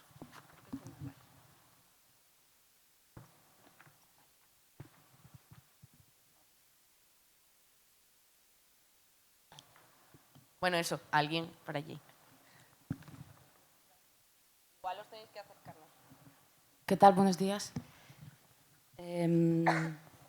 Marta, venía hoy a la charla con un poco de miedo cuando he visto tu descripción como psiquiatra, porque digo, a ver qué va a decir. Y te quería dar las gracias y es muy esperanzador porque de lo que charlas no eres la única, ya hay unas corrientes como de política del malestar, creo que está Alicia Valdés por ahí, hay muchas referentes argentinas también increíbles y quiero recomendar, no sé si conocéis a Emilio Exposto. Entonces, el comentario más bien, no sé si la pregunta es que el malestar es político. y creo que es muy importante que lo tengamos en mente. Y creo que ya está. Ahora me he olvidado porque me he puesto nerviosa, pero muchas gracias y es buenísimo pensar estas cosas. Gracias.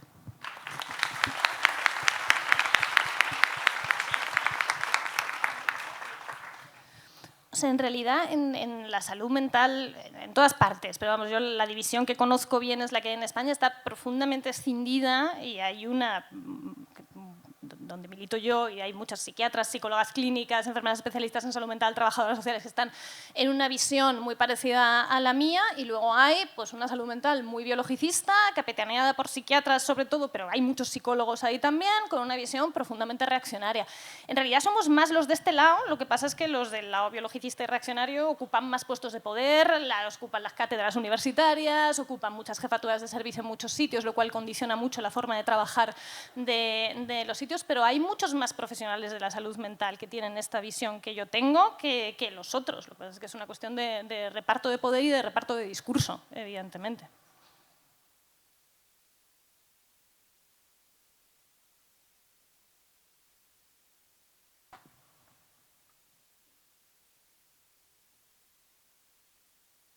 Hola, muchas gracias a todas porque ha sido increíble y casi lloro y me he reído y ha sido todo increíble. Hay un libro que acaba de salir que es Contra el imperio de la normalidad, que habla un poco de cómo desde la gestión de la diversidad se apropian de esta tendencia a sobrediagnosticar, por ejemplo, a niños con TDA o con autismo, que ha crecido muchísimo este tipo de diagnósticos. Y dentro, yo soy profesora de Relaciones Laborales y doy la asignatura de Gestión de la Diversidad, socorro. O sea, yo no lo elegí. Entonces, mi pregunta es barrer un poco para casa porque el temario que tengo es horrible. Coincide con lo que dice este libro de Contra el imperio de la normalidad, de que ahora para gestionar la diversidad lo que se hace es, bueno, es TDA, entonces le vamos a poner a hacer esto porque sus capacidades van en torno a esto, entonces puede ser más productivo en este espacio, ¿no? O eres autista, no te gusta tratar con la gente, entonces te vamos a poner a hacer Excels en un armario sin ventanas para que puedas producir más, ¿no? Esto evidentemente es una exageración, ¿vale? Pero va un poco por ahí, ¿no? De cómo hacer productivas los diagnósticos que no tienen por qué ser psiquiátricos ni nada, sino conductistas, digamos, ¿no?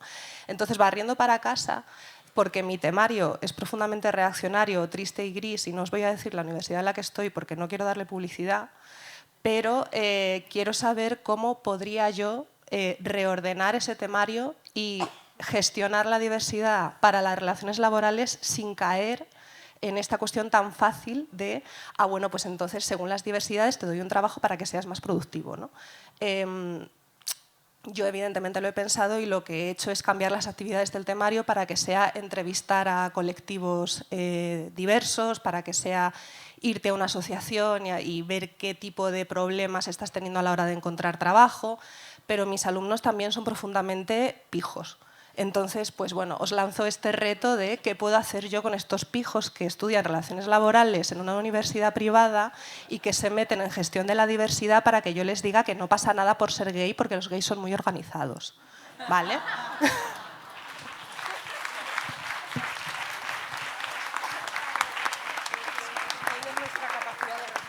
O sea, yo creo que la siguiente pregunta podría ser cómo acabar con el capitalismo y sería más o menos igual de...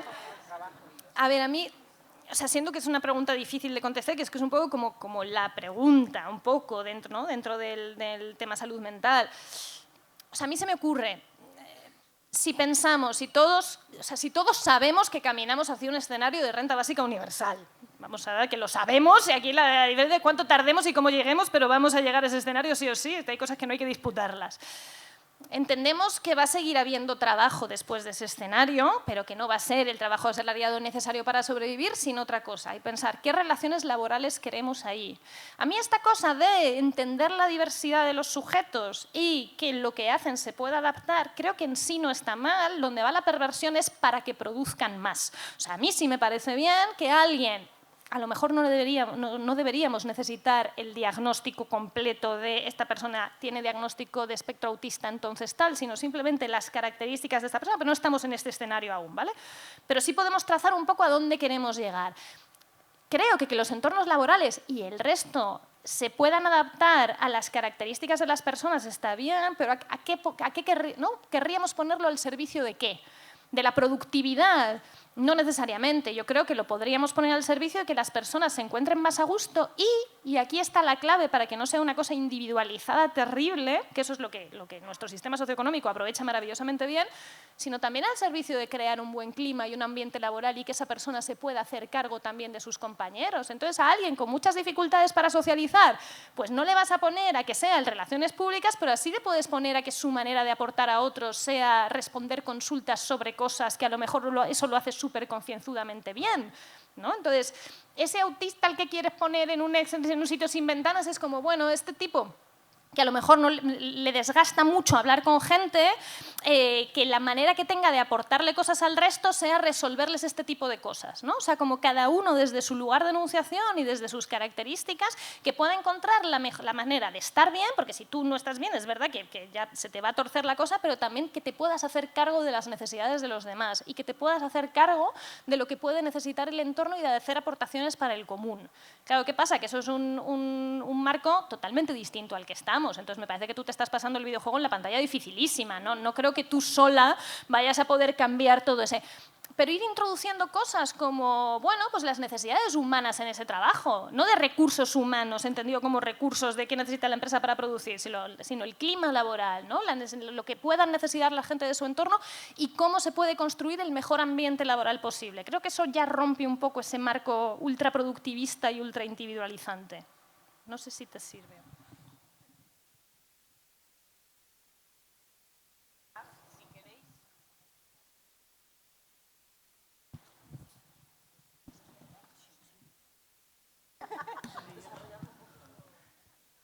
Hola.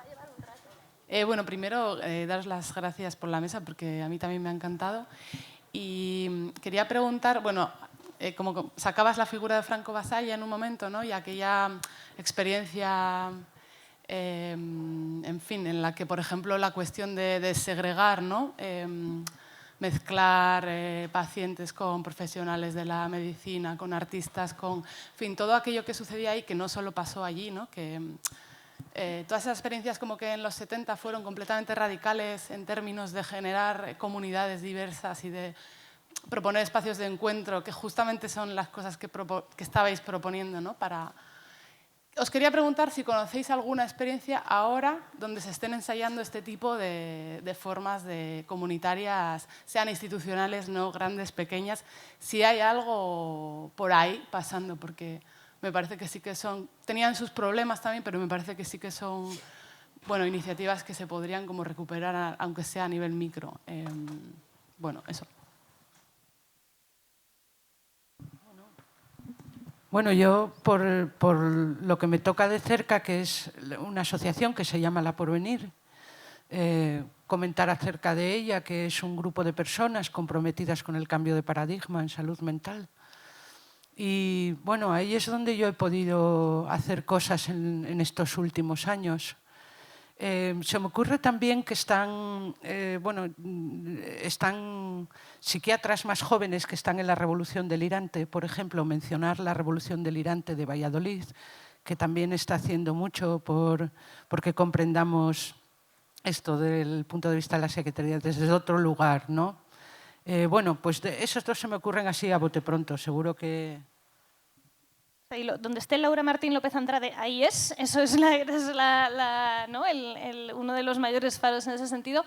Ojo, que es que ahora estamos en un proceso histórico de contrarreforma absoluta. O sea, creo que lo que se hizo en Gorizia, lo que se hizo en Trieste en los 70, también no se hizo en ningún sitio, pero se hizo muy bien en muchos sitios. Y en España, entre otras cosas, se hizo una reforma profundísima y se cambió, o sea, pasamos del manicomio más tradicional a unas redes comunitarias que no estaban nada mal diseñadas. El problema es que por la infradotación y por haber dejado ese diseño de los 80 sin actualizar, pues ahora no son tan revolucionarias como en su momento y de hecho tienen otra serie de problemas, pero estamos en una dinámica absoluta de contrarreforma y remanicomialización. O sea que ahora mismo no estamos tanto en una eclosión de nueva emancipación y de un nuevo Basaglia, ¿no?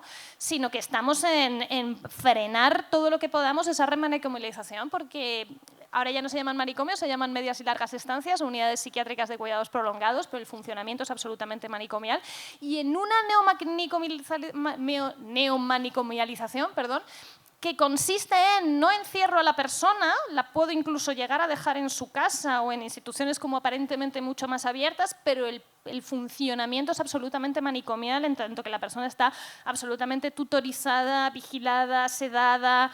Entonces estamos en un proceso como totalmente distinto, con lo cual el momento histórico es más de frenar eso que de ser capaces de articular una reforma o una contrarreforma o como sea. No quita que haya que seguir pulsando, pero que ahora mismo estamos más en frenar lo que hay con un esfuerzo bastante notable y con una inversión bastante notable. Entre otras cosas porque han entrado grandes fondos de inversión en estos circuitos de rehabilitación psicosocial y de unidades de cuidados psiquiátricos prolongados. Entonces, instituciones como las mini residencias, que dentro de lo que cabe no eran un mal modelo, podían tener problemas, pero no son un mal modelo. Cuando las compra un fondo de inversión, lo que hace es todo tipo de acompañamiento que se haga con las personas que viven ahí, desmantelarlo para abaratarlo lo más posible y ahí volver al funcionamiento de manicomio tradicional. Entonces, es que estamos en un punto de al final, todas las luchas conectan porque son los mismos fondos de inversión que nos están dejando sin casas, es todo lo mismo, los enemigos son los mismos todo el rato, pero que el momento histórico es complicado. ¿Qué decir, no? Yo en esto tengo poco que aportar. Como dije antes, yo estoy en esta mesa a nivel usuario y lo que sí puedo aportar desde el punto de vista de la gordofobia y los movimientos gordos es que, a ver, los hilos siguen existiendo, pero igual que antes hablaba muy bien de las redes sociales y decía, oye, a mí las redes sociales me permitieron, también he visto como muchas personas y colectivos que usaban las redes sociales para lanzar su mensaje y para crear comunidad se han capitalizado. Es decir, que gracias a las redes sociales ahora, para que me entendáis, venden ropa del Shein. Es decir, que muchas veces el movimiento gordo y la lucha contra la gordofobia se ha reducido a cómprate este bañador en el Shein. Que está perfecto comprarse un bañador, ojalá no en el Shein, pero bueno, también hay que entender los recursos económicos de la gente y lo fácil que te lo pone Shein, pero quiero decir que al final yo creo que me quedo con lo que dices tú. El enemigo común es el mismo y en momentos históricos más difíciles lo fácil es entrar en el sistema. Y si el sistema te abre una pequeña puerta y aunque seas gorda, cabes en ella, pues al final dices, entro para adentro. Entonces, sigue habiendo movimientos gordos antisistema y fuera del sistema, pero vuelvo un poco a lo de antes, ¿no? Yo no me encuentro en el momento más optimista porque he visto nacer muchos proyectos con mucha esperanza y con mucha ilusión y ahora estoy viendo cómo se mueren y también estoy viendo cómo yo, después de muchísimos años de estar poniendo la voz, poniendo el cuerpo delante, pues también me encuentro un poco cansada y un poco, más que cansada, casi rendida, ¿no? Porque ves que por mucho que tú hagas, es que el auge del fascismo a mí me está dejando casi paralizada, ¿no? Estás viendo unos retrocesos, cosas que han costado tanto avanzar, de repente, pum, desaparecen en un día, cambian las narrativas en un solo día. Entonces, esto es lo que puedo aportar yo, la verdad. Lo siento, pero así lo veo yo desde mi punto de vista. Muchas gracias. Yo se supone que ahora no tendría que intervenir, pero sí que quería suscribir un poco lo que dijeron las compañeras, que lo ideal sería que desde las instituciones, desde el sistema de seguridad social, etcétera, se nos diesen los apoyos, las facilitaciones, etcétera, que necesitamos como colectivo, en este caso loco, pero que, visto cómo está el panorama, yo creo que es en espacios como este, a través de organizaciones sin ánimo de lucro, de asociaciones, de grupos críticos, de redes de apoyo. Yo creo que ahora mismo es un poco lo que nos va a salvar si el Estado o las instituciones no nos apoyan. Lo que nos queda por ahora es esto, hasta que haya vientos más favorables.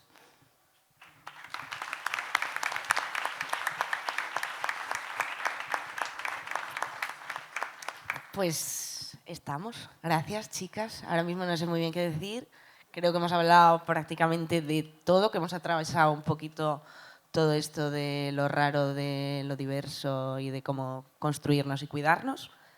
La verdad es que al principio estaba acojonada y ahora estoy súper tranquila y súper a gusto y creo que con unas amiguinas nuevas. Y ahora es cuando molaría que empezásemos a hacer la mesa, pero bueno, es lo que hay que ir cerrando. Así que nada, gracias a todas. Ahora bueno, vamos a continuar con las siguientes mesas de la mañana. Sí que os quería recordar también que afuera hay diferentes puestitos con cosas, con camisetas, con materiales diversos para apoyar pues, pequeñas iniciativas y grupos y espacios y alianzas que está claro que son las que nos sostienen. Quería comentaros que hay materiales de Asturias por Palestina, de Asturias Acoge, del MUSOC, material propio también de AMA para el sostenimiento un poco de la escuela, también de la librería Isexop Pimentón Dulce, que pues de esta parte de activismo gozoso que decimos, pues también.